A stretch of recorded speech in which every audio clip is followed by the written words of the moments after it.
Assalamualaikum warahmatullahi wabarakatuh. Kembali lagi di channel Radio Horor. Untuk kisah kali ini masih melanjutkan dari kisah yang sebelumnya, sebuah kisah yang diambil dari KBM, dari tulisannya Iwan S. Kisah yang berjudul Hutan Tua. Dan sebelum kita lanjut ke ceritanya, tekan dulu tombol like video ini dan jangan lupa tekan juga tombol subscribe channel ini dan nyalakan juga lonceng notifikasinya agar tidak ketinggalan cerita-cerita lainnya. Dan buat teman-teman yang pengen membaca langsung ceritanya, nanti silakan saja kunjungi linknya yang nanti akan saya sertakan di kolom deskripsi. Dan seperti apa untuk lanjutan dari kisah ini, langsung saja kita masuk ke ceritanya.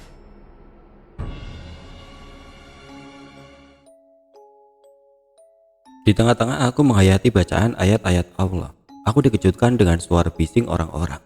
Aku menemukan diriku masih berada di pondok. Syukurlah, ternyata tadi cuma mimpi. Meskipun mimpi, kengerian tidak berbeda dengan kenyataan. Dari cucuran keringat yang telah membasahi sampai badan ini terasa lemah.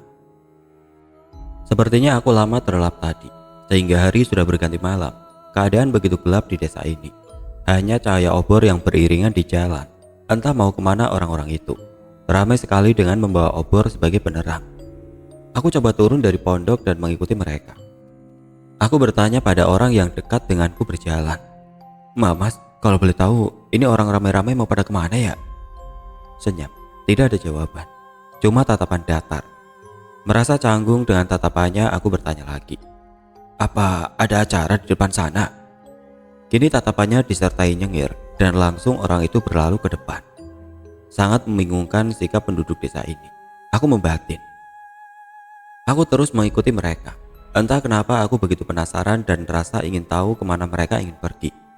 Tiba-tiba orang yang ada di belakangku berkata, "Jangan ikuti mereka. Kalau kamu tidak mau celaka." Tersentak langkahku terhenti. Orang itu berlalu di sampingku dan memegang tanganku. Set. Aku merinding, tangannya dingin sekali. Tampak dia lelaki parubaya. Dia mencoba membawaku keluar dari iring-iringan warga tersebut. Aku berusaha merontak, namun dia menatapku dengan tatapan tajam dan berkata, "Ikuti aku." Akhirnya aku ikuti lelaki tersebut. Setelah memisahkan diri jauh dari iring-iringan itu, kami berhenti di pohon yang cuma diterangi rembulan. "Kamu tahu orang-orang tadi siapa? Mereka bukan penghuni desa ini. Mereka para penghuni hutan tua itu. Mereka kesini memancingmu untuk keluar dari desa ini. Di luar sana mereka bisa mencelakai kamu."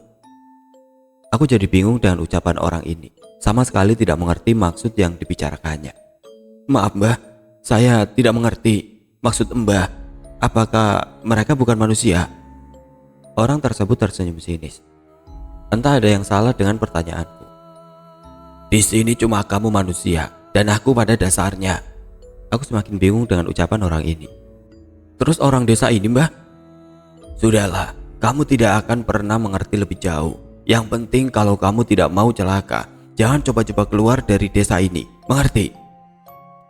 Aku mengangguk tanda mengerti. Meskipun aku benar-benar bingung. "Maaf Mbah, bagaimana saya bisa menemukan jalan pulang Mbah? Kasihan ibu saya di rumah, pasti sangat khawatir memikirkan saya." Lelaki itu menatapku dengan rasa iba. Sambil berlalu dia berkata, "Untuk keluar dari desa ini mudah, tetapi jangan kamu berharap bisa keluar dari hutan tua ini." Melihat lelaki itu terus berjalan. "Mbah, mau kemana?" "Kalau kamu mau istirahat ikut saya." Tanpa menjawab, aku langsung mengekornya. Beribu tanda tanya di benakku tentang apa yang kulalui hari ini. Seandainya Yudi tidak meninggalkanku di pohon besar itu, mungkin ini semua tidak terjadi. Akhirnya kami sampai di sebuah pondok reot yang persisnya berada di tengah kebun. "Kamu hanya bisa istirahat di sini karena saya tidak punya rumah." Sambil berjalan mengambil lampu petromak dan menyalakannya. Aku melihat pondok ini sangat sempit dan keadaannya pun mungkin tidak akan bisa menahan dua orang. Karena kurang yakin, aku mencoba bertanya, "Mbah, apakah pondoknya bisa muat untuk kita berdua?" "Yang penting buat kamu istirahat, jangan pikirkan saya." Setelah membaca doa, aku langsung merebahkan badan di atas pondok. Teringat akan Yudi, membuat air mataku menetes. Apakah mungkin dia sengaja meninggalkanku? Apa ada sesuatu yang terjadi sama dia? Dalam merasa kekecewaan, aku juga mulai khawatir kepada Yudi. Sepertinya dia tidak akan tega meninggalkan aku sendirian di hutan. karena selama ini setiap hari kuhabiskan waktu bersamanya di hutan mencari madu. Ya Allah, lindungilah Yudi. Kuedarkan pandanganku, aku tidak menemukan lelaki tadi. Kemana Mbah ya? Mbah. Tidak dijawab. Apalagi ini? Kemana Mbahnya? Aku menarik nafas panjang. Aku lelah dengan semua ini, ya Allah. Kupejamkan mata agar segera terlelap. Aku tidak peduli lagi kemana si Mbah pergi. Bangun. Aku membuka mata karena ada yang menggoyang-goyangkan tubuhku. Kukucek mata, ternyata sudah pagi. Bangun, makan dulu. Ini udah masak makanan buat kamu. Aku terbelalak melihat makanan terhidang di atas pondok. Dari mana makanan ini Mbah? Apa Mbah yang memasaknya? Tanyaku heran. Melihat nasi, kari daging, berbagai jenis sayuran lahap, sop ikan dan ayam bakar yang utuh. Bagaimana tidak, menu seperti ini terlalu spesial bagiku yang tinggal di desa. Saya sudah bilang, kamu jangan memaksakan pikiranmu mencerna dan ingin mengerti lebih dalam. Apapun yang terjadi di sini, nalar kamu tidak akan sanggup menerimanya. Jelas Mbah. Kuedarkan pandanganku ke seluruh arah pondok ini. Tidak aku temukan tempat memasak, sebagaimana pada umumnya orang memasak. Sedangkan makanan ini masih panas, seperti baru saja siap dimasak. Aku menjadi ragu untuk memakannya, tapi perut memberontak untuk segera diisi. Makanlah, mati kelaparan lebih konyol daripada mati dimangsa penghuni hutan tua. Tegas Mbah. Dek. Jantungku terasa. Dari semalam semua ucapan Simba sangat sulit aku cerna dan tidak bisa diterima akal sehat. Siapa Mbak ini? Dan apa mau dia? Jika memang si Mbak ini ada maksud jahat padaku, kenapa dia tidak mencelakaiku tadi malam di saat aku tertidur lelap? Perut yang sudah perih minta diisi membuatku meraih makanan yang ada di hadapan dengan rasa ragu. Dengan ucapan bismillah, aku mulai memasukkan makanan ke mulut sedikit demi sedikit. Cita rasanya normal, tidak ada yang aneh. Sambil memasukkan makanan ke mulut, aku melirik si Mbah yang dari tadi melihatku makan. Mbah nggak makan. Saya tidak lapar, makanlah yang habis. Jika tidak habis, simpan, bagus-bagus nanti bisa dimakan lagi. Jangan biasakan membuang-buang makanan karena akan menyulitkan dirimu sendiri, jawab si Mbah. Kata-kata Mbah membuatku ingat apa yang Yudi ucapkan saat aku bercanda melemparnya dengan sarang madu yang tersisa. Apa karena itu sampai aku bisa mengalami hal seperti ini? Kalau memang benar, itu sebuah kesalahan. Bagaimana dengan mereka di luar sana yang membuat konten YouTube? Melempar ratusan telur ke jalan, menabokkan tar ke muka temannya, menumpahkan puluhan karung beras ke dalam sungai dan lainnya. Tetapi mereka tidak mengalami hal aneh seperti aku. Perutku terasa kenyang, tetapi makanan tidak habis termakan karena terlalu banyak. Tidak mau terulang kesalahan yang sama yang mungkin akan menimbulkan banyak masalah lagi. Aku merapikan sisa makananku dan menutupnya, lalu menyimpannya di sudut pondok. Mungkin nanti saat aku lapar aku makannya lagi. Simba sedikit tersenyum melihat saat aku menyimpan makanan itu dan berjalan mengambil cangkul yang patah, sepertinya ingin diperbaiki. Aku beranjak turun dari pondok, berjalan menghampiri Simba. Ku coba memberanikan diri untuk bertanya, Mbah, sebenarnya Mbak ini siapa? Sambil memperbaiki cangkul tanpa melihat ke arahku, si Imba menjawab, anggap saja di desa ini saya adalah temanmu. Kenapa orang desa ini tidak menjawab saat aku bertanya, Mbah? Si Imba menghentikan aktivitasnya sementara dan menatapku. Tidak akan ada satu orang pun di desa ini akan peduli padamu. Sikap mereka memang seperti itu. Mereka hanya berbicara dengan keluarga mereka saja, bahkan dengan tetangga pun. Mereka tidak saling kenal dan tidak saling peduli urusan orang lain. Di desa ini hidup masing-masing. Tapi ingat, jangan pernah sekali-kali merusak dan mengganggu di desa ini. Dampaknya akan fatal. Itulah sebabnya makhluk hutan tua itu tidak berani mengganggumu selama di desa ini. Mereka hanya ingin memancingmu keluar dari desa ini agar mereka baru bisa mencelakaimu. Jelas Simba. Desa yang sangat aneh, gumamku dalam hati. Di sisi lain, seorang lelaki berumur 60 tahunan dan Ibu Hani sedang membereskan peralatan. Terlihat seperti berupa makanan, kembang, dan dupa yang masih menyala. Ya, bisa dibilang seperti sesajian. Lelaki itu adalah kakak dari Ibu Hani, yang tidak lain adalah pamannya Agus. Dia penganut ilmu kejawen. Orang-orang mengenalnya sebagai ahli spiritual yang tinggal di kampung sebelah. Karena terlalu khawatir dengan Agus, itulah sebabnya Ibu Hani terpaksa meminta kakaknya untuk menolong menemukan Agus. Sambil menepuk bahu Ibu Hani, lelaki itu berujar, "Tenanglah Hani, Agus tidak apa-apa. Mas pasti akan menolongnya untuk keluar dari hutan itu." Cerita beralih ke sudut pandang Yudi. Jam menunjukkan pukul 16.25. Aku harus bergegas ke rumah Kiai Majid. Aku penasaran, kenapa Kiai menyuruhku kembali lagi ke rumahnya. Kulajukan motor agar cepat sampai ke sana. Hanya beberapa menit aku sudah sampai di rumah Kiai Majid. Aku melihat Kiai Majid sedang duduk di kursi teras rumahnya. Sepertinya aku memang sudah ditunggu. Segera aku turun dari motor. "Assalamualaikum Kiai." "Waalaikumsalam. Sebaiknya kita bicara di dalam saja Nak Yudi," ucap Kiai Majid yang terus masuk dan aku mengikutinya. "Silakan duduk Nak Yudi." "Baik Kiai." Aku segera duduk. "Sebenarnya saya suruh Nak Yudi kesini ingin membicarakan tentang Agus berdua saja. Makanya saya suruh Nak Yudi balik ke sini lagi." "Begini Nak Yudi, kalau saya suruh Nak Yudi balik lagi ke hutan tua itu sendiri, apa Nak Yudi ada keberatan?" tanya Kiai. "Saya tidak keberatan Kiai, saya bersedia." "Kali ini Nak Yudi ke hutan tua bahkan seperti biasanya saat mencari madu," tegas Kiai. "Tapi rintangan dan tanggung jawab sangat besar untuk bisa bawa pulang Agus." Aku sedikit cemas mendengar ucapan Kiai. Hanya Nak Yudi satu-satunya harapan yang bisa menjadi perantara untuk membawa pulang Agus. Itu semua tidak lepas dari pertolongan Allah. Jadi, mulai memasuki hutan itu dengan bismillah dan isilah hati Nak Yudi dengan zikir beserta doa-doa yang Nak Yudi bisa sepanjang perjalanan. Nak Yudi harus pergi ke pohon besar itu, di mana Nak Yudi dan Agus melakukan kesalahan. Di sana makhluk yang mengikuti Nak Yudi menunggu. Ketika makhluk itu menampakkan diri, pergilah ke arah selatan. Aku bingung dengan pohon besar yang disebut Kiai dan kesalahan yang kami lakukan. Aku mengingat-ingat apa kesalahan kami. Apa mungkin madu yang dibuang-buang oleh Agus di pohon besar itu? Terus dari mana Kiai tahu pohon besar itu dan kesalahan yang kami buat? Ingat, jangan sampai mereka menemukan Nak Yudi. Jika memang Allah masih berkehendak mempertemukan Nak Yudi dengan Agus, maka Nak Yudi akan melihat sebuah desa.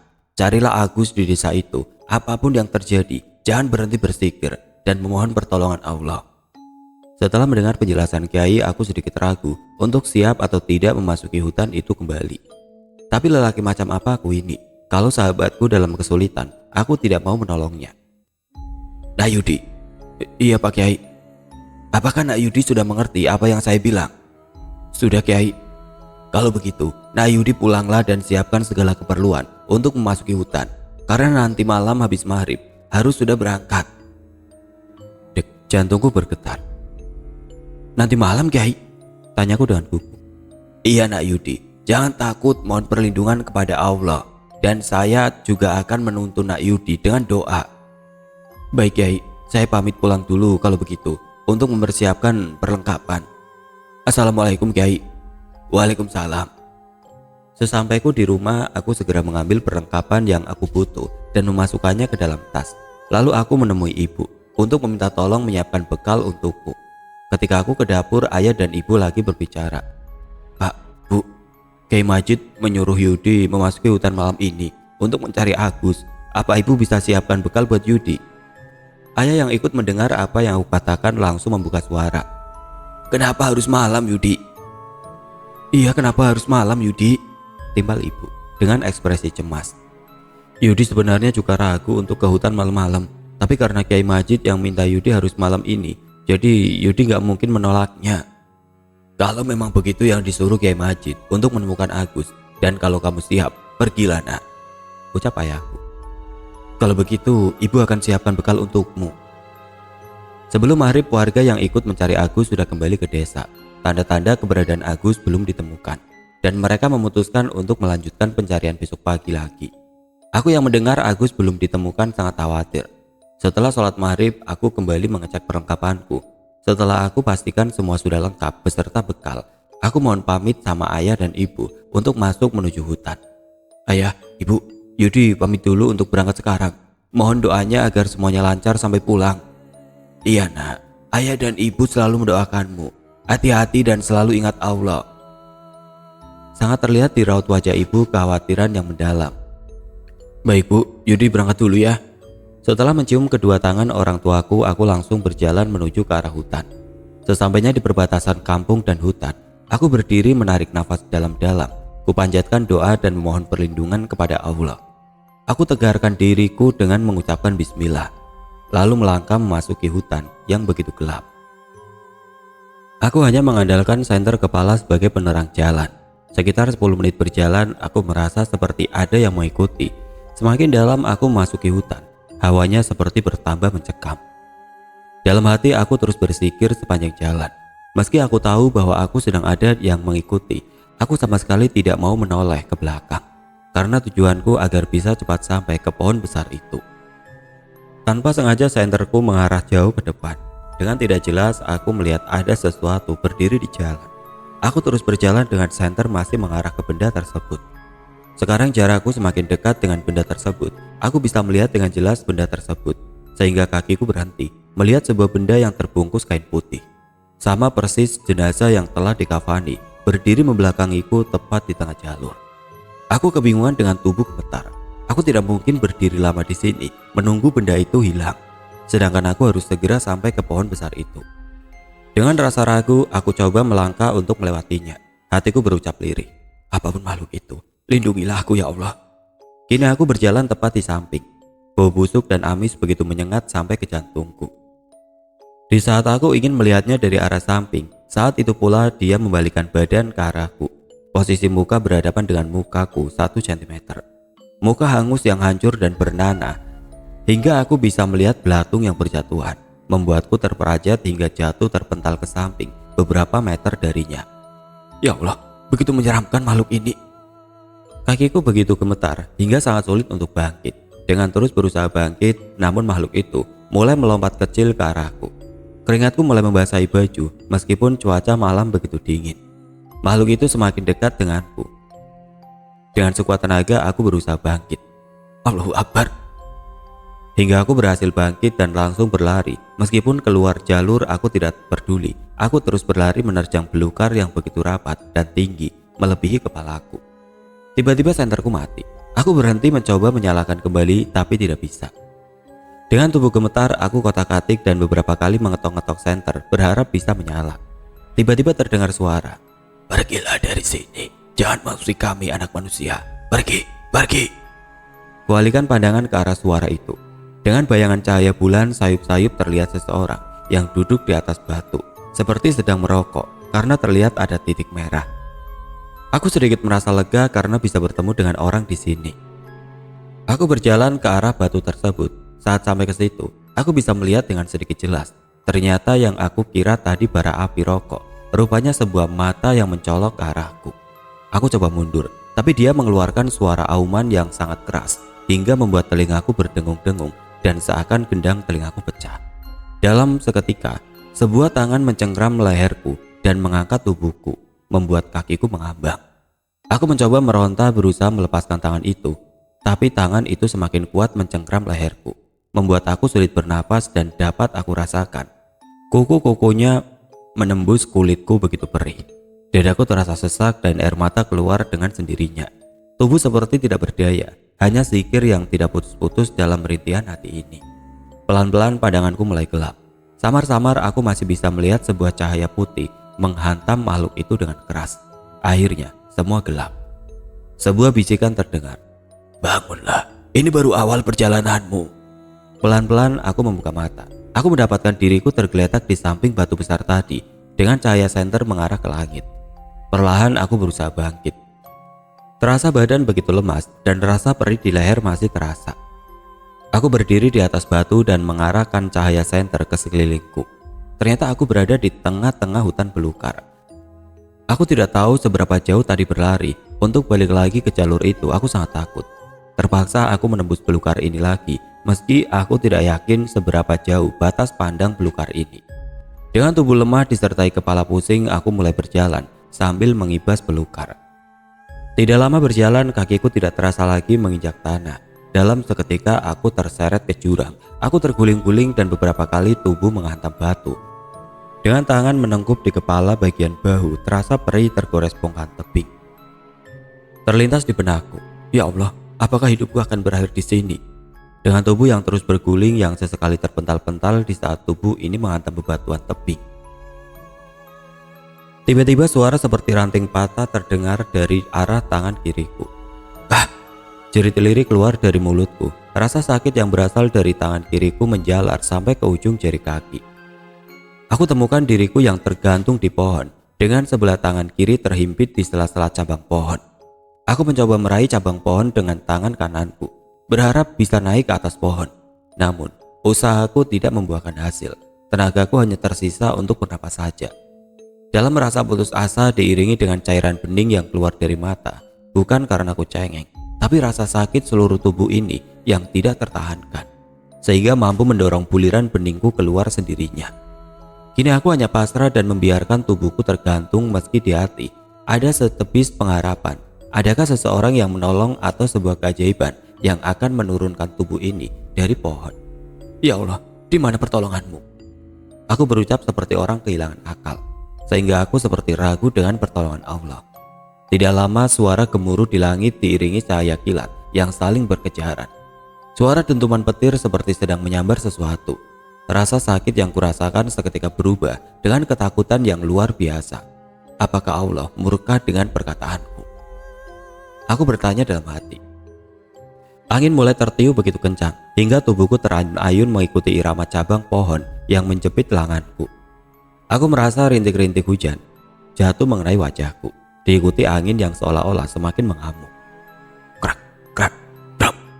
Cabang kayu yang menghimpit tanganku patah dan bersamaan dengan tubuhku menghantam tanah. Tubuhku seakan remuk. Nafas tertahan di dada membuatku kesulitan bernapas. Aku memburu nafas sambil menekan dada seperti orang yang sekarat. Pelan-pelan nafasku mulai normal. Aku mencoba melepaskan tangan kiriku dari himpitan kayu yang aku perhatikan adalah lenganku tidak bisa digerakkan lagi. Dengan tenaga yang tersisa berusaha menyeret tubuh ini ke batang pohon untuk berteduh dari hujan. Dalam keadaan seperti ini, sekecil apapun hal yang penting masih dianggap beruntung. Ya, senter masih tetap menyala di kepala dan tas masih melekat di punggungku. Ini salah satunya keberuntungan yang aku maksud. Dengan tubuh bersandar di pohon, ku ambil beberapa ranting dan merobek baju lapis di balik jaketku. Lalu aku ikatkan di tangan kiri yang sepertinya patah karena sama sekali tidak ada rasa lagi. Ku buka tas untuk mencari botol air. Kutemukan bekal yang diberikan ibu sudah berantakan di dalam tas. Ku ambil bekal yang hancur itu untuk tetap memakannya, untuk mengganjal perut dan menghasilkan sedikit tenaga buatku. Lama aku berdiam di bawah pohon, sehingga hujan pun mulai berhenti. Aku coba bangkit, berharap untuk bisa jalan mencari Agus lagi. Tapi baru setengah bangkit, tubuhku langsung merosot ke tanah lagi. Keraguan yang diselimuti kesedihan membuat seluruh isi hutan ini seakan-akan menertawakanku.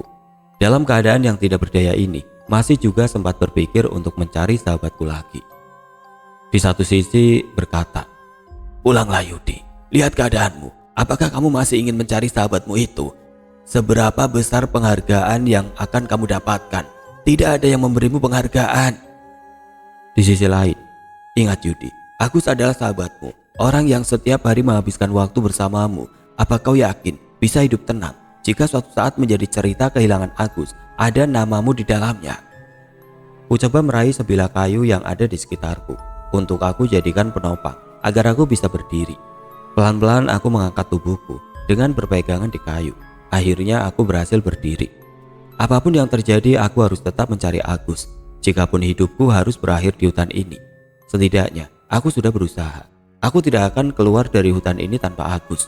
Aku harus menemukan sahabatku dan membawanya pulang. Dengan mengandalkan feeling, aku memilih arah untuk berjalan menggunakan sebilah kayu yang aku jadikan bantuan untuk berjalan. Gerakan berjalan yang lambat dan tertati-tati, aku terus menerobos rumputan hutan yang rapat. Entah berapa lama aku sudah berjalan, akhirnya aku melihat seperti sebuah jalur yang melintang di depan. Aku sedikit lega karena tidak bersusah payah lagi menerobos rumput. Sesampai di jalur itu, langsung kujatuhkan tubuhku di atas tanah untuk istirahat sebentar sambil memperhatikan jalur ke arah mana aku harus berjalan. Aku membayangkan nasibku malam-malam di hutan yang gelap ini. Semestinya sekarang aku sudah terlelap di atas ranjang kamarku. Alasanku hanya untuk satu kata berada di sini.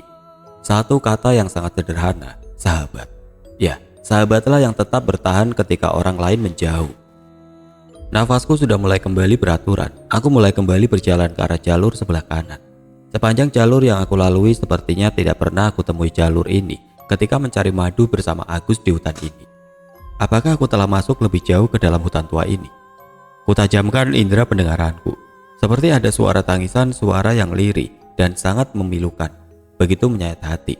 Berasal dari sisi kanan jalur. Kuarahkan senter ke arah suara tersebut. Seketika dada ini sesak disertai gemetaran kaki yang begitu hebat. Seorang wanita berbaju putih kusam dengan wajah pucat pasi, kelopak mata hitam dan mengeluarkan darah. Sambil menggendong bayi, menatap sayu ke arahku. Mencoba berlari namun aku terjatuh.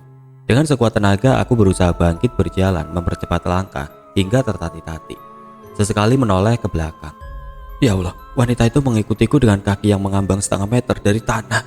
Wanita itu melayang semakin dekat denganku. Kini menatapku dengan penuh amarah dan darah terus keluar dari matanya. Suara ketawa yang melengking bergema memecahkan kesunyian hutan ini. Degupan jantung begitu menjadi-jadi di antara capek dan ketakutan. Seakan zikir yang kulafalkan dalam hati mengikuti nafasku yang tersendat-sendat. Karena tidak fokus dengan jalur dan menoleh ke belakang, membuat aku tersandung akar pohon yang menjulang di atas jalur sehingga aku jatuh terpental. Wanita itu sudah hampir dekat sekali.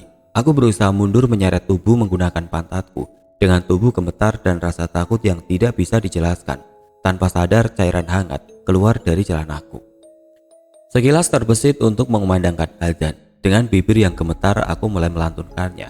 Suara ketawa yang melengking seketika berubah menjadi jeritan yang sangat kuat, membuat telingaku bagaikan tertusuk anak panah.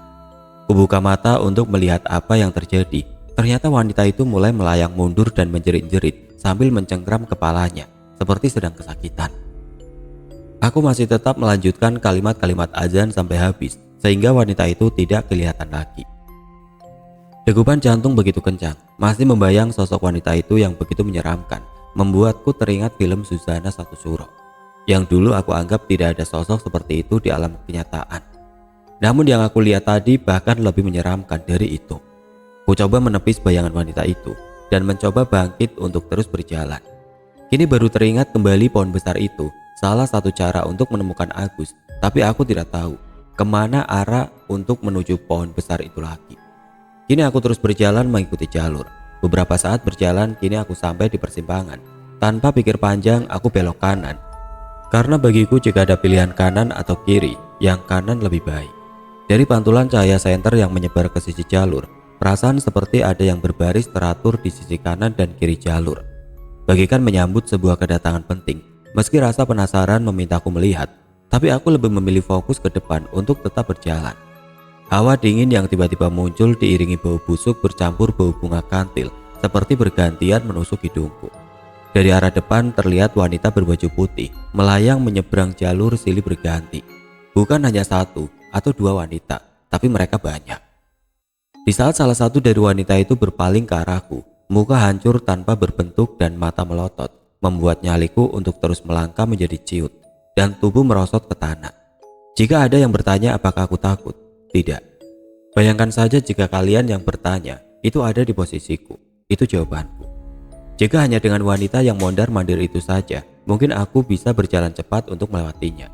Tapi yang aku coba tidak hiraukan di sisi kanan kiri jalur, membuatku tidak bisa maju ataupun mundur. Aku tidak tahu bagaimana bentuknya pocong.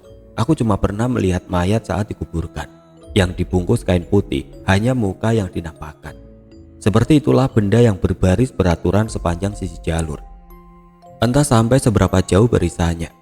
Zikir yang kupanjatkan seakan tidak ada reaksi buat mereka. Aku yang terduduk lemah di atas jalur seperti menjadi sebuah tontonan bagi mereka. Sungguh hutan ini tidak memberi jeda untuk menampakkan kengeriannya. Di tengah-tengah puncak kengerian merangkul jiwaku. Dari arah belakang terlihat anak kecil melewati aku yang terduduk di tengah jalur. Hah? Kenapa ada anak kecil malam-malam di hutan ini berjalan sendirian? Apakah dia tersesat? Atau jangan-jangan dia salah satu dari makhluk itu? Aku bertanya dalam hatiku. Kuperhatikan kakinya, namun kakinya menapaki tanah. Sambil terus berjalan, anak itu menoleh ke arahku, seperti memberi isyarat untuk mengikutinya. Aku berharap dia anak manusia. Terlihat saat anak itu berjalan, Mayat-mayat yang berdiri di sisi jalur melompat-lompat mundur, hingga juga bidadari yang muka hancur tidak menampakkan diri lagi. Aku berusaha berdiri untuk mengikutinya. Karena aku tidak bisa berjalan normal, aku tertinggal sedikit jauh dengan anak itu yang terus berjalan tanpa penerangan. "Dek, adik, tunggu aku!" teriakku meminta anak itu berhenti. Namun anak itu menoleh ke belakang sambil tersenyum yang terus berjalan tidak menungguku. Aku berusaha mengejarnya dengan mempercepat langkahku, namun aku tetap tertinggal jauh. Cahaya senter selalu aku arahkan pada anak itu, biar aku tidak hilang jejaknya. Meskipun aku masih ragu tentang siapa anak ini, walau kehadirannya di dalam hutan malam-malam adalah hal yang aneh dan tidak mungkin terjadi. Setidaknya anak ini kelihatan normal, tidak memiliki wajah menyeramkan seperti makhluk-makhluk yang aku temukan sebelumnya. Aku terus mengikutinya. Terlihat anak itu berbelok ke kiri, di mana aku melihat jalur yang aku lalui tersambung sebuah jalan yang berbatu, sehingga membentuk huruf T. Antara bingung dan lega, aku terus memperhatikan jalan ini. Bagaimana bisa ada jalan batu yang luas, lebih kurang 4 meter. Juga terlihat seperti aktif digunakan sebagai lalu lintas. Apa mungkin anak itu membawaku ke sebuah kampung? Karena berdiri melihat jalan ini, aku tertinggal jauh dengan anak itu yang terus berjalan. Tunggu aku!" Aku berteriak pada anak itu, yang tidak mungkin mendengar teriakanku karena terlalu jauh. Aku paksakan berlari kecil untuk bisa mengejar anak itu, meski terlihat aku begitu payah berlari. Dari kejauhan aku melihat anak itu berhenti, dan aku terus berlari dengan kepayahan. Di saat aku hampir dekat dengannya, anak itu bergeser ke pinggir jalan, seperti memberi sebuah laluan. Benar saja dari arah depan terdengar deru telapak kuda seperti sedang berlari cepat. Dengan rasa panik aku pun bergeser ke pinggir jalan. Terlihat 2 ekor kuda yang ditunggangi oleh 2 lelaki berpakaian kerajaan lengkap dengan pedang. Tidak lama disusul oleh sebuah kereta kencana yang sangat indah berwarna emas. Entah apa isi di dalamnya, aku tidak bisa melihat. Sehingga dikawal oleh prajurit yang berjalan kaki dengan siap senjata tombak dan pedang. Di belakang prajurit terlihat begitu banyak warga menyusul menggunakan obor dengan berpakaian adat Jawa zaman dulu. Siapa mereka dan mau pergi kemana mereka? Aku bertanya-tanya dalam hati saat para warga lewat di depanku. Perhatianku tertuju pada seseorang yang memakai pakaian berbeda dari warga lain di tengah kerumunan warga yang sedang berjalan dengan sebuah tas di punggungnya. Tanpa berpikir aku bisa langsung mengenal orang tersebut. Rasa haru dan bahagia kini menyelimuti hatiku. Aku bergegas berjalan menerobos kerumunan warga untuk menghampiri orang tersebut. "Agus, akhirnya aku bisa menemukanmu, Gus," ujarku sambil memegang tangan Agus untuk menghentikannya berjalan. "Waduh, tanganmu dingin sekali, Gus." Aku terkejut saat memegang tangan Agus yang dingin seperti es. Agus menoleh padaku dengan tatapan tanpa ekspresi dengan terus berjalan. "Agus, kamu kenapa?" "Ini aku Yudi, Gus. Aku sudah mencarimu kemana-mana. Ternyata aku menemukanmu di sini." Agus kembali melihat ke depan tanpa bicara satu kata pun. Aku yang terus berjalan di sampingnya menjadi bingung dengan sikap Agus yang tidak ada respon. Tanpa sadar air mataku keluar mengingat semua kesulitan yang aku alami saat mencarinya. Seharusnya dia merasa senang dengan keberadaanku di sini, bukan bersikap seperti ini. Saat aku melihat ke depan, langkahku terhenti seketika, melihat sebuah jurang di depan yang tertutup kabut. Dan warga yang di depanku terus berjalan dan jatuh ke jurang. Begitu juga yang lainnya, berterusan jatuh. Anehnya kereta kencana dan prajurit mereka seperti berjalan mengambang di atas kabut yang hampir menjauh. Sadar akan Agus terus berjalan hingga ke tepi jurang. "Agus, berhenti, itu jurang di depanmu," teriakku sambil berhenti untuk mencegahnya yang sudah sampai di bibir jurang. Aku berhasil menggapai tangan Agus di saat tepat satu kakinya melangkah ke jurang. Akan tetapi Agus terus melangkahkan satu kakinya lagi hingga dia masuk ke jurang. Aku yang masih dengan kuat menggenggam tangan Agus karena kondisi tubuhku yang lemah sehingga tidak sanggup menahannya, juga ikut terseret ke dalam jurang. Dengan mata yang sayup dan tubuh terkapar, aku melihat ke segala arah untuk menemukan keberadaan Agus. Tapi tidak ada satu orang pun di sini. Padahal tadi semuanya jatuh ke jurang ini, dan Agus seharusnya berada di sampingku karena waktu jatuh aku masih memegang tangannya. Kini kuratapi diriku.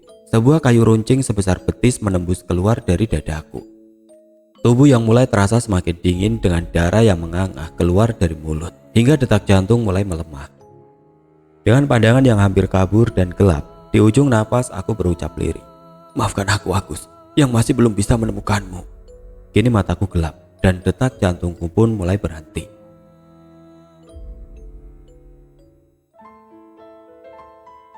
Oke teman-teman, sampai di sini dulu ceritanya. Nantikan kelanjutan kisah ini di video berikutnya. Agar tidak ketinggalan, klik tombol subscribe channel ini dan nyalakan lonceng notifikasinya.